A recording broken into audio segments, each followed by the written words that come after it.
হে মুমিনগণ, তোমাদের ধন সম্পদ ও সন্তান সন্ততি যেন তোমাদের আল্লাহর স্মরণ থেকে গাফিল না করে। যারা এই কারণে গাফিল হয় তারাই তো ক্ষতিগ্রস্ত।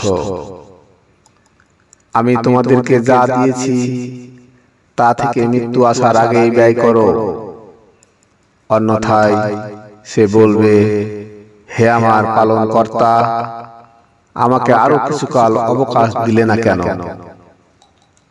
তাহলে আমি সাদকা করতাম এবং সৎ লোকদের অন্তর্ভুক্ত হতাম। প্রত্যেক ব্যক্তির নির্ধারিত সময় যখন উপস্থিত হবে তখন আল্লাহ কাউকে অবকাশ দেবেন না। তোমরা যা করো আল্লাহ সে বিষয়ে খবর রাখেন।